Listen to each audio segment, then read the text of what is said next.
What's happening, everyone? Up next on the Second Chance podcast is Robertson. We'll hear from Nick Jain. And Nick was he's a business owner. He's the CEO of Ideascale, which is the world's largest innovation software as a service company. So he just brings this whole different mix into what we do here at the Second Chance podcast. But his story's just rooted in setbacks. He will talk to you about his just failing forward is kind of what we use. And there's a point in here when he talks about grit. And I want to leave you with this. Steps to find grit. Find your purpose, seek long-term goals, embrace the struggle, practice discipline, learn from failure, develop mental toughness, surround yourself with resilient people, and reflect on the process. So as you're listening, how to just listen in. He doesn't mention this until toward the end of the podcast.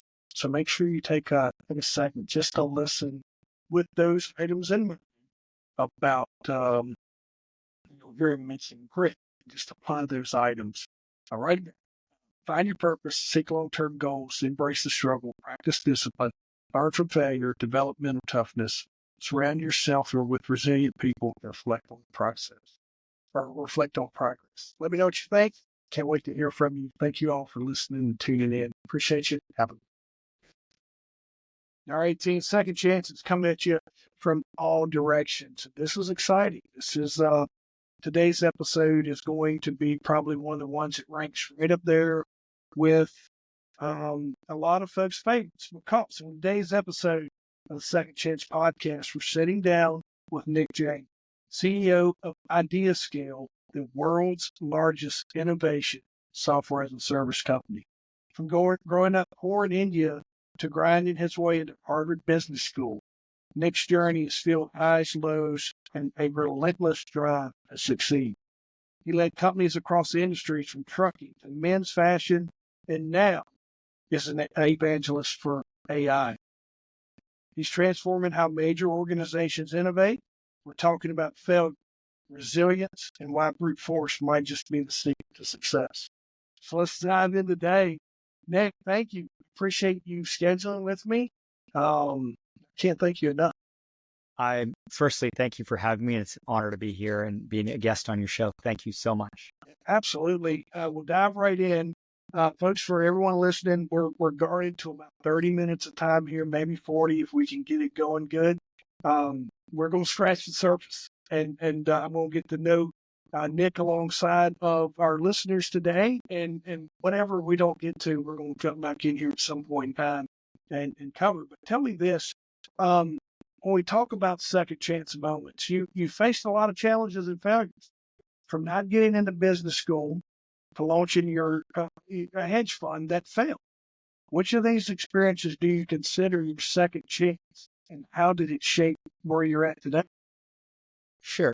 I think the hedge fund is probably the best example of a great failure that kind of redirected my life and gave me a second chance at thinking things through. So I'd had a successful career on Wall Street, worked for one of the best known hedge funds in the industry. I came up with a really new, cool way of investing, started to raise a bit of money, started a hedge fund. The actual performance of the fund was actually pretty good. There's this platform called SumZero, which ranks investment analysts based on their ideas. I was ranked number one in the world for 12 months running out of, tens of thousands of professional investors. You think that's great, right? Like you're objectively ranked number one based on the data. I wasn't able to raise enough money to keep the fund going. And that's a big thing in when you're managing assets. You got to raise a lot of money. And either I sucked as a sales guy, I sucked at convincing people my idea, or bad luck, bad timing, whatever it was, right? Failed. Coming out of that, so that shut down right before COVID hit. And as you imagine, the entire job market sucked as COVID hitting. Not a lot of financial firms are hiring. So I have a chance at that point in my life to reassess, like, what do I want to do? What am I excited about? So I can, continue to finance. I loved it. I'm super analytical. I still, do a fair bit of investing in my personal life. Or I could say, what else is out there? And I was very fortunate. I basically got applied for a job, which for helping run a trucking company. And by the way, I'd never worked a job that was not like a a white collar, consulting, banking, Mhm. investment Right. job. And I find myself, so I've never worked, quote unquote, a real job. Well, in high school, I used to be a carpenter, but in my adult life, I've never worked, a real job at a real company that makes things or provides services. And all of a sudden I end up co-running $100 million revenue trucking company, right? Yeah. As, and that has catapulted my career in a totally different direction where now I'm a professional CEO for a living. I help take businesses that have already been established, but are ready to go to the next stage in their growth journey, which is kind of a fundamentally different path than, I was on, let's say, as short as 6 years ago. That's when you, like you said, you go from white collar kind of into a blue collar world. I've done something similar from public safety and business, and sometimes just learning just learning the terminology, learning how some of they talk around the office, that can be big a lift. But I wanna lean into the second chance that I think maybe that I don't want to get. I don't want this to get overlooked because right now we're listening to Nick, this man of success in Wall Street and all these things. But coming from your background, poverty, both in India and Canada, how did those early experiences of scarcity impact your mindset, work ethic as a leader in industries where wealth and privilege dominate? In many ways, that's a tough question, but in many ways, right? I had a typical immigrant experience, right? My folks came with the shirts on their back from India. My father worked his way up from McDonald's. Throughout my life, he was a janitor, super blue collar guy, right? Like cleans toilets for a living, speaks broken English. Very classical immigrant story. I don't want to belabor that. But I think it taught me kind of three things. Number one is to think really long term. My parents knew my parents probably had a better life in India than for the first 20 years when they immigrated to Canada.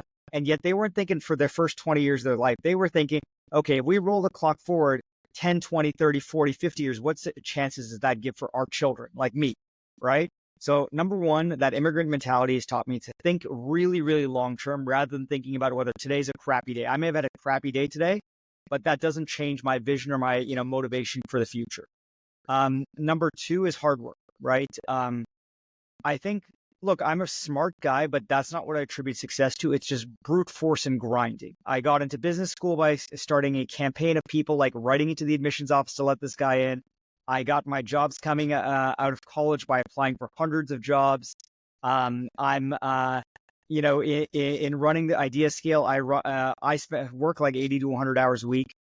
I don't, I'm not one of those people who is just gifted with extraordinary intelligence or ability. I'm a normal guy who just works his butt off. And I think that comes from the upbringing where, you just learn that with scarcity, you make do with what you have. And what I have in my arsenal is I got a lot of hours and I have the energy and motivation to just go do it. And no matter how inglorious the work is, right?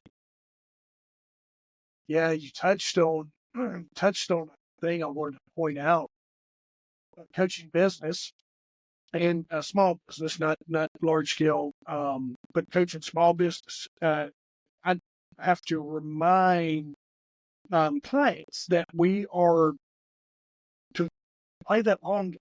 And when they're trying to get their revenues going and things along those lines, it's very simple steps of, and I think I wanted to point that out for the folks that follow me and listen to me in the small business coaching world. It's like, remember, play no matter where when you're in business, you're playing it long. I mean, your folks really set you up for success. That we touched on something. The other thing I want to bring out, and you hit it.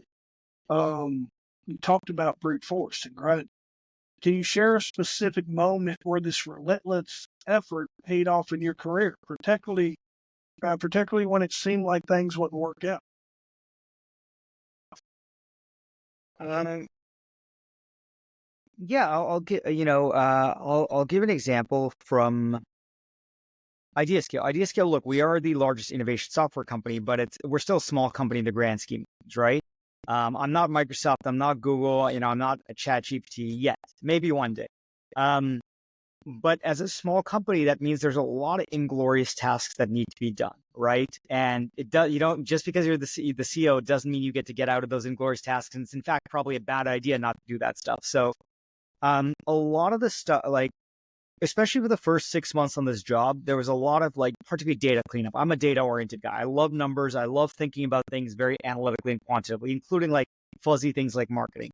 And for the first like 6 months, a lot of my time was just spent going through the data, whether it be our HR data or like sales data and that required a lot of like garbage cleanup, like data entry. Imagine me as the CEO of a company sitting down at like 2 a.m, like just entering in numbers to make sure I understood exactly what's going on in this business and what changes we need to make.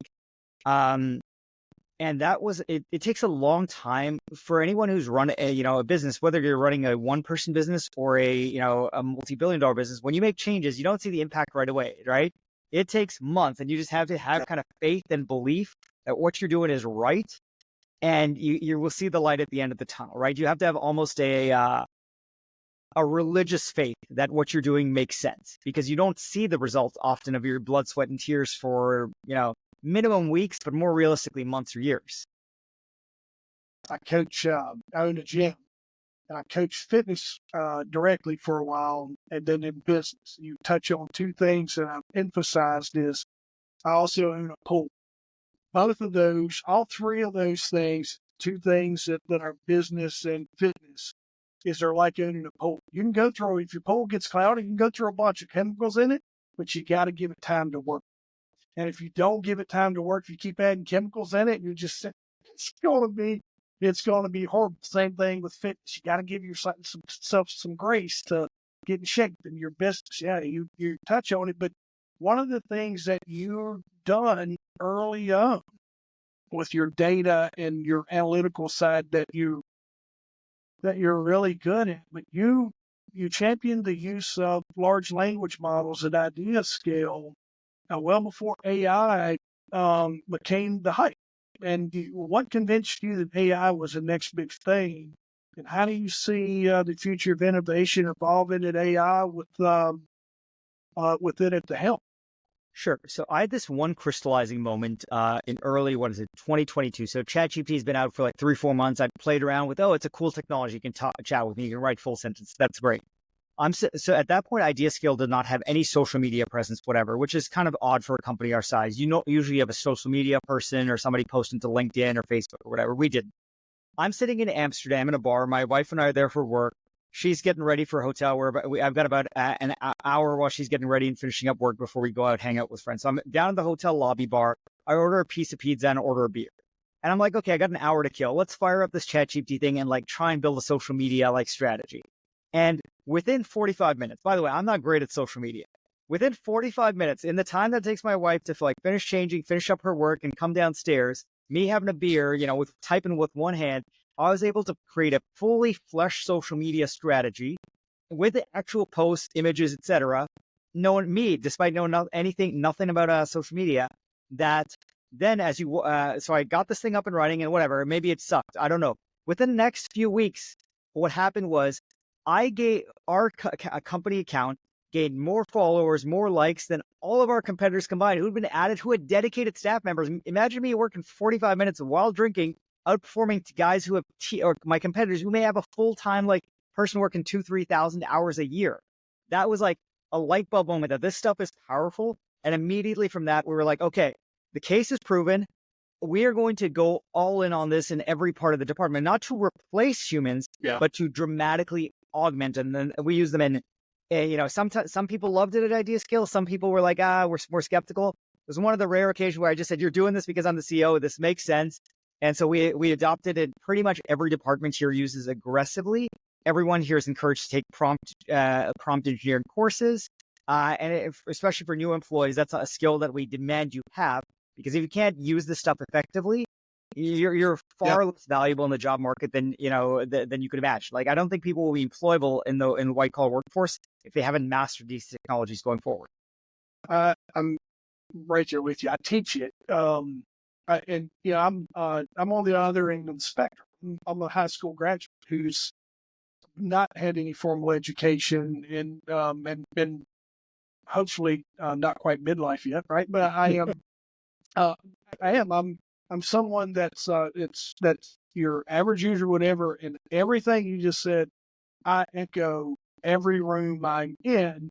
because I know what it does for me and how I'm able to manage it. But what along those lines, what advice do you have for that business owner or that CEO or that manager who has a team that are like, we're not, no, I don't want it. Is there that nurturing, or is there anything, steps that you did, touched on something that is very, very loud, is AI won't replace the employee, but you may be replaced by an employee that's using AI. That's the common language in every room I'm in now. Um, but do you have any strategies or anything that you use to deploy it across your staff that would help that listen? Sure. So I'd say three things. Firstly, look, if an employee doesn't want to learn, they're probably a bad employee and they shouldn't be at your organization. Bluntly, I don't want to have any employees at Ideascale who are not excited about being smarter, more educated, better at their jobs. Full stop. Like, if you're not a continuous learner, you do not belong at Ideascale. You may belong somewhere else, not here. Not any company that I, Nick Jain, run. I personally spend 10 to 30 hours a month doing formal education. If I can do that with my life, then you certainly can, right? As an employee of Ideascale. Secondly, so that's kind of a mentality thing. If you're not a continuous learner, just, don't be here. Second, and a more like positive note, is demonstrate. Most people are not stupid, right? Like when you show them the power of something, they're excited about it. When you show them like, hey, a car can go faster than a bike, they usually want to get a driver's license and do something, right? I remember I grew up in a farm town. When I finally realized, hey, I can get somewhere in 30 minutes instead of taking a 2-hour long bus, I probably want to get my driver's license in my act together and pass my driver's license test. Yeah. So that's number two, show them the power of these technologies. And I think most people don't even see the power of these technologies because they think, oh, it can give me cool lists and it can talk to me like a human being. No, it can like clean up data for you. Maybe you're not great at data analysis. Think and do your data analysis for you. I'm a graphic, probably one of my greatest weaknesses. I'm bad with imagery, music, etc. Like I'm not an artistic person. This stuff, but I'm great at writing words. It can convert my words into beautiful images that my mind is not capable of like imagining or creating, or that I could certainly not draw with my hand. So like it augments my greatest weaknesses or eliminates my greatest weaknesses. And then the third is provide them a course to learn, a pathway to learn. Because one of the most scary things for anybody, whether you're, senior, junior, whether you're highly educated or not, is how do you learn about something new? If you ask me to go learn about, let's say, hunting, I don't know a lot about that. So I'd be like kind of anxious about like, how do I go learn how to hunt? So as a leader, you can say, look, go take these 2 courses or whatever. So at Ideascale, I personally took a couple prompt engineering courses. I told literally on our general Slack channel, I said, guys, this is the free course I took. If you want to take the paid version of it, I'll pay for it to you do it. It's an 8-hour course, right? And it's not technical. It is just telling you how to talk better to these bots, right? And so I kind of recommended everyone at the company did it. And that makes it really easy because they can take that first step in a highly guided way. And if they love it, they can go even beyond what I've done. I've since done like 4 or 5 courses and stuff. But look, I've given them a path to see the power of the technology, but then also in a guided way, show them how they can learn without having to struggle through it themselves. That's the great thing about the world. Like YouTube there's all these online free courses, and YouTube are powerful resources for not just AI, but almost anything you want to learn in life. We're going to recap that and we'll go back. So we want to get trained. We want to make sure it may not come from you as the owner. For the folks that are listening, get trained. Provide your staff with free paid training. Our coaches bring folks in to help them. And then secondly is encourage them to use it. And then give them all the means to do it. And then thirdly, which the first thing that Nick said is if you can't change people, you may have to change people. That's a very elegant quote. I'm going to borrow that.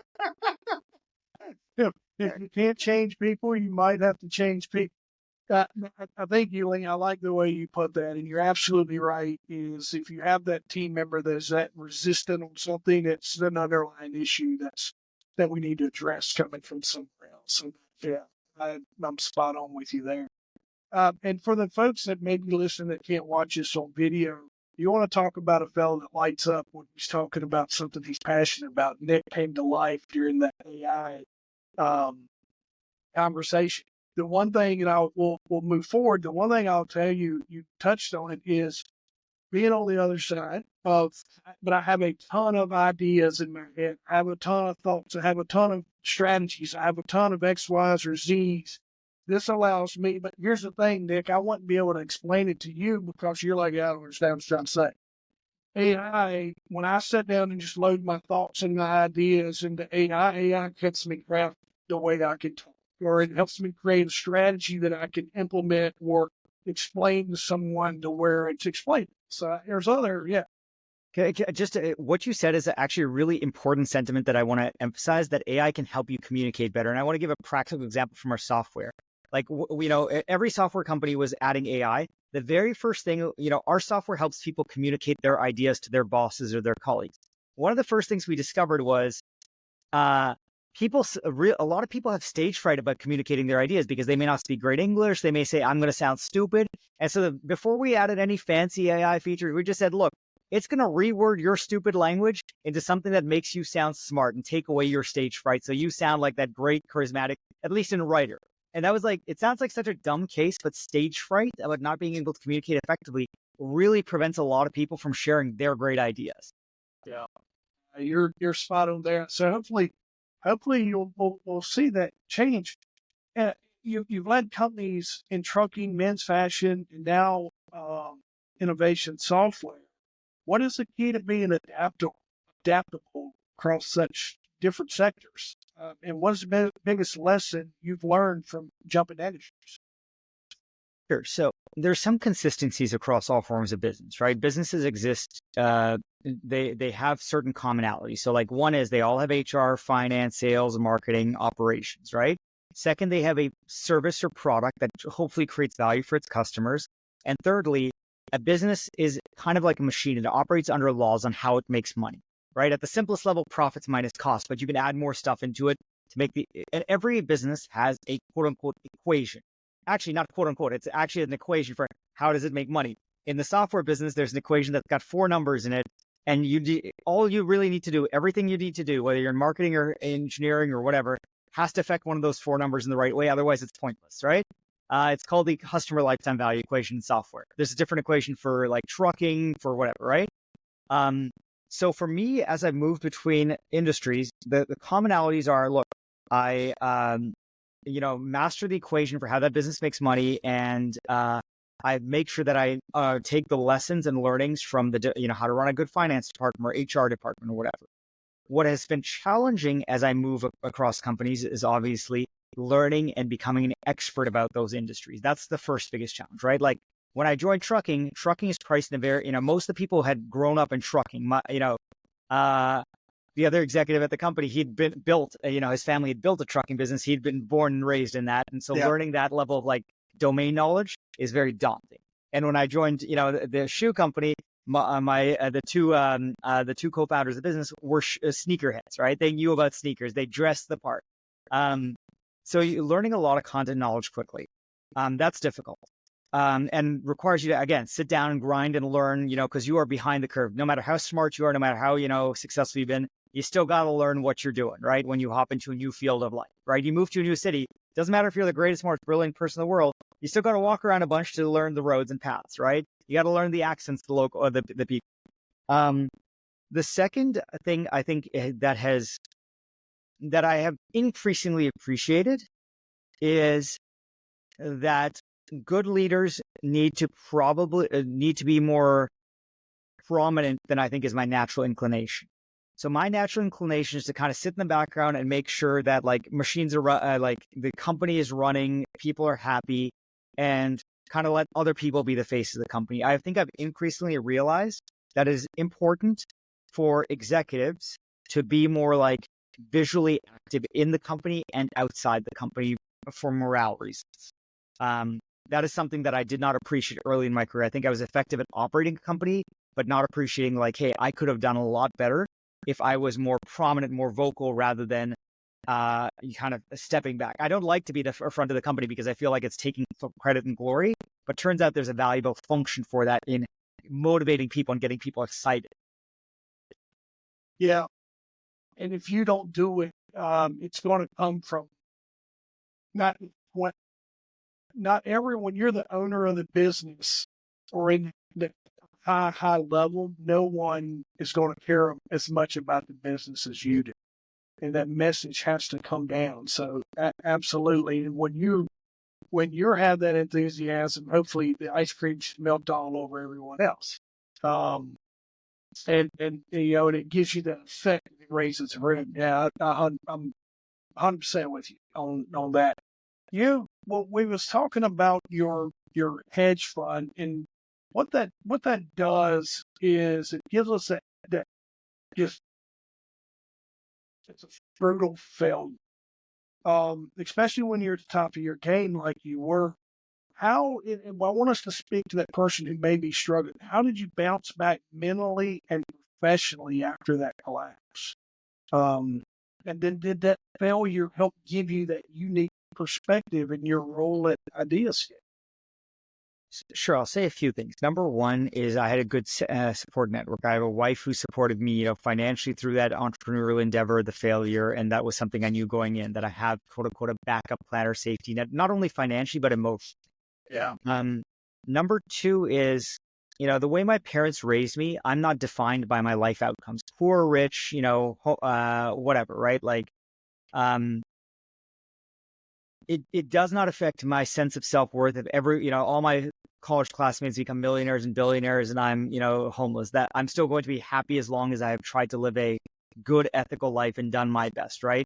Because all sorts of hurricanes can destroy your life, right? A car accident can absolutely decimate your family, and that's no fault of your own. And so I think my parents raised me to believe in myself as a person, irrespective of, my circumstances in life. Yeah.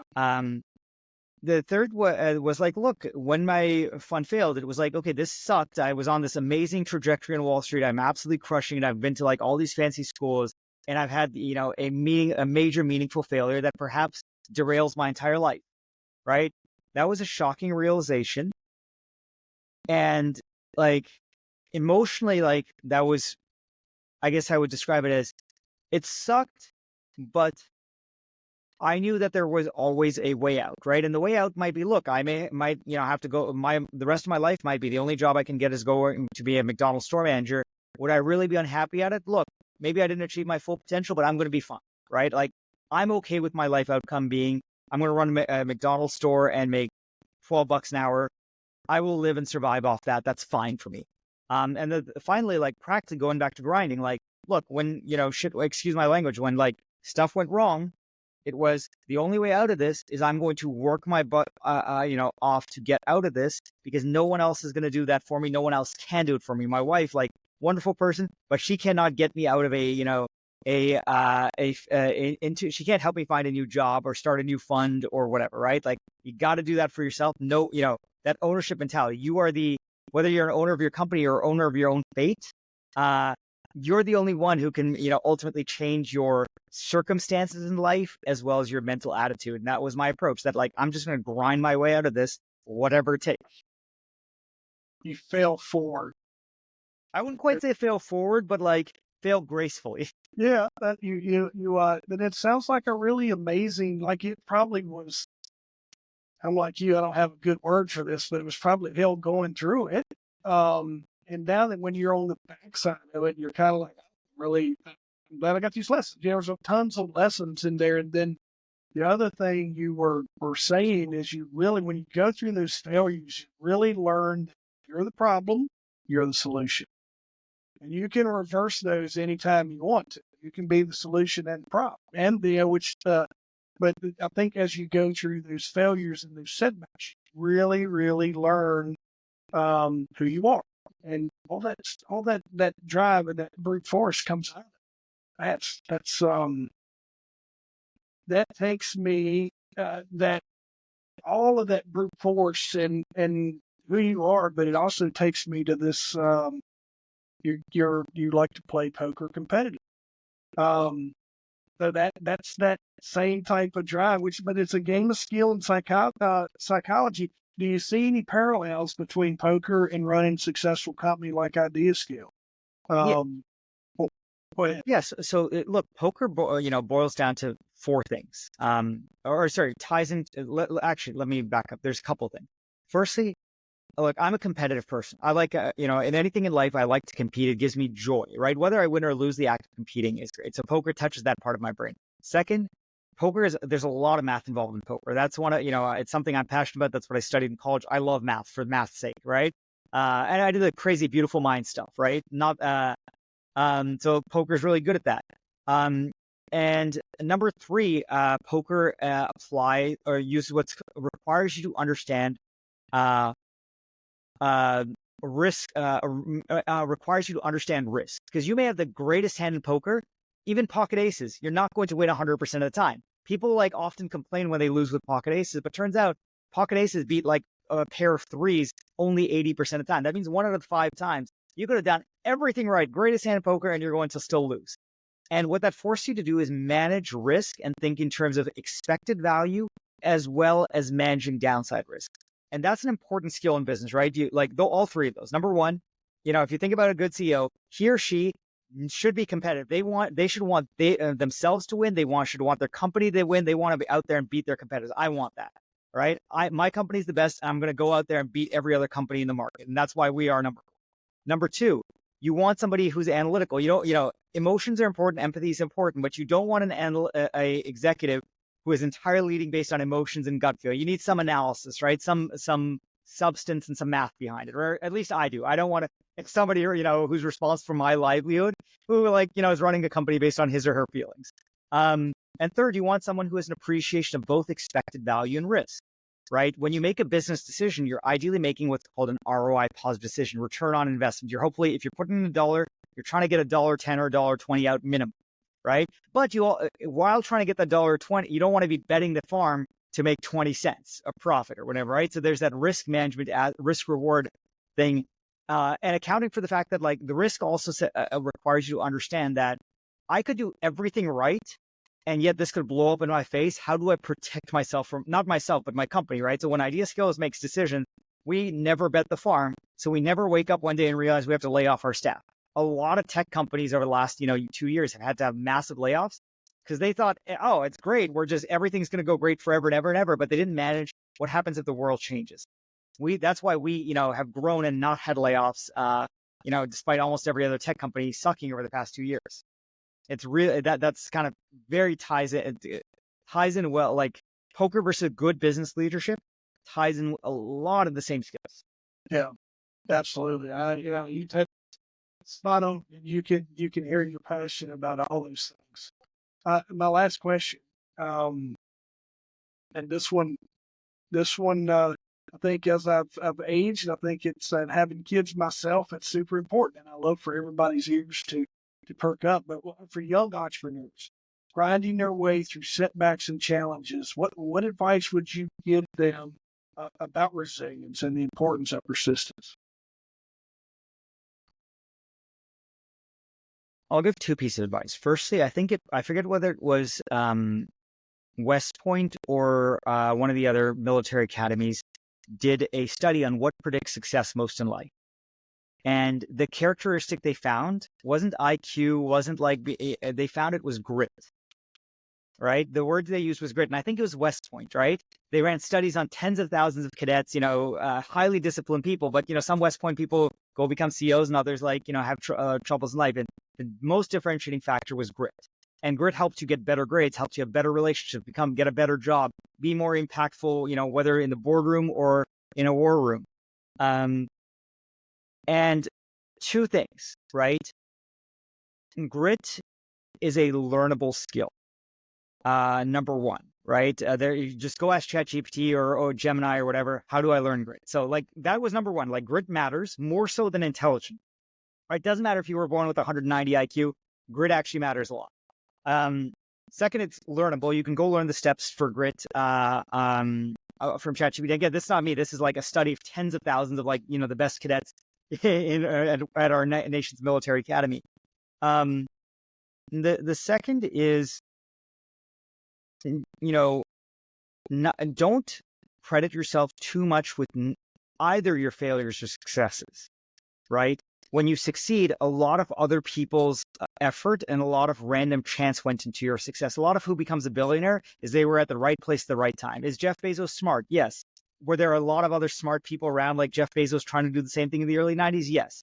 Right? A lot of Princeton, I think Jeff is a Princeton graduate, but there are a lot of Harvard guys, MIT guys, and Stanford people trying to do the same thing. One person gets lucky. So you shouldn't attribute all of your success to yourself, but also the opposite of that is true for your question about resilience. When stuff goes wrong, you may have done everything right. So don't blame yourself when, stuff goes wrong or you fail or you have a car crash or whatever. It isn't your fault fully, right? Obviously, now, if you were doing stupid things, it's certainly your fault and you learned from that, hopefully, as an adult. But have the humility to know success is not 100% yours or due to you. And the converse of that, failure is also not your fault, or not, at least not entirely your fault, including dramatic failure. Coaching working with my kids, celebrate your wins, learn from your losses. I do the same thing when I'm preaching in business. Celebrate your wins, learn from your losses, but don't spend no more than an hour or so on either one. I like that. I like that third point. Just move, right. Just put it behind you and move on. And then in kids athletics I got a 12 and 15-year-old. I always do either one of them with ice creams. Makes it better. Nick, tell me, how can folks connect with you? How can we connect with you? Sure. So 2 ways. Number one, if at all you're interested in innovation management software, our website is ideascale.com. Our software is completely free for organizations less than 100 people. So whether you're an entrepreneur, you're just a random person with a Gmail address, or you are, a small organization, our software is completely free. It is the best innovation idea management software on the planet. Obviously, if you're a larger organization, I would love if you become my customer. Again, ideascale.com, go talk to sales. That's not me. And then if you want to get in touch with me personally for any reason, the best way to do so is via LinkedIn. My name is Nick Jain, and I'm almost always the first search result on LinkedIn. I respond to 100% of messages, so would be glad to field or answer any questions. Yeah, that's awesome. I'll make sure that we put all that in share notes, link to you, and then we'll get this episode out. Man, I tell you, if you haven't, if you're listening to this now and you're like, no matter where you are, if you're not experienced that failure, it's coming. We're all going to have them. And if you're in the middle of it, listen to Nick's going. And if you're wherever you end up at, this is a great episode to bookmark, because this conversation helped. This is the when you're down on the luck, go back and listen to Nick and listen to just these little nuggets that he's given all of us to help kind of kick us in the butt, get us back going, get us moving. Then embrace the technologies that are available, and then I think probably the biggest thing for the small businesses out there that are just looking at innovation and looking for a good product. Nick's already said that his software is free to a certain level. So we want to make sure that we connect those folks with you. But I can't thank you enough for spending some time with us today, just to help us all get to meet you and learn more about what you do. Thank you so much for having me, Jeff. I genuinely appreciate the opportunity. Yeah, thank you.